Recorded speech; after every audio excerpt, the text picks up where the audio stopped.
Do you feel in the remaining games that, I mean, 2 of the home games, Newcastle and City, who are fighting for stuff, do you feel maybe you might be better away from home when that anxiety's not there? To be honest, one thing for sure is I won't be questioning the fans here, because since I've been here, they've been absolutely amazing. Everyone knows that. And as soon as we scored, they got right behind the team.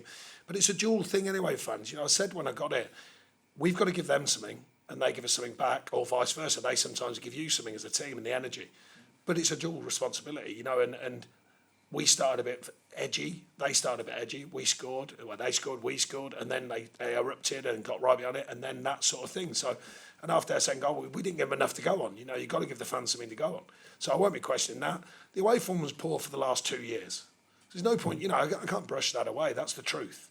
So you've got 2 years of correction. So what we've been trying to do is correct the mentality of away form and the performance level, because they're hand in hand. So that's the challenge. It's been there for 2 seasons. So that's the correction that we're looking for. It's work, it's constant talking with the players, constant work on the training ground, and building that mentality. And I must remind you, games like today are hard. There's no 2 ways about it to take, and the results I'd say. But there has been definite steps forward with that. You know, they've been quite obvious. Everyone's been speaking about it. So a correction today in that needs to be corrected back the other way, because there has been strides forward from some of these players, the mentality, taking performances away from home as well. Today was a start reminder, you've got to start it all the time. And another word I've been using all the time is consistency during a performance, not just consistency every week. I mean, actually during the 90 minutes, that consistency wasn't there today. How do you get the players to play with bravery and courage, Sean? You know, when obviously the situation is very bad, you've only got a few games left. How do you get that bravery? That is part of being a Premier League player. You have to deal with stress, pressure all of the time. So that's part of their learning. Isha, young kid today, is on the bench, said, brilliant game for you, son. So because you'll experience what it really is. Because the good stuff always looks after itself. You've got a 16-year-old kid there looking at the game going, right, what's this all about? That's the reality. You know, that's when your growth really comes, is in these times, because a good day always looks after itself, or virtually always. But when the hard days come, what do you learn from that? How can you correct your performance? How can you grow from that?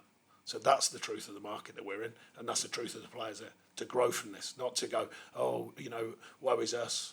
That gets parked. What about building on it? What about that's a reminder? What about us taking strides forward like we have been and correcting it? That's the challenge now. Paul? Just on the strides forward, you got 6 points from the first 3 games, 6 from your next 8, I think it is. So are you still confident that? Yeah, absolutely. You may have noticed we've played some pretty handy teams in there, you know. Yeah, but So, you're going to be playing. no, you've asked me a question. I've just given you the answer. But you're going to be playing handy teams in the next 7 games. Absolutely. And there lies the truth of the Premier League, right as you talk about it. But you don't think that the performances have started to bottom out after the I don't think so. I mean, you might tell me different. We went to Man U, have been beaten once this season.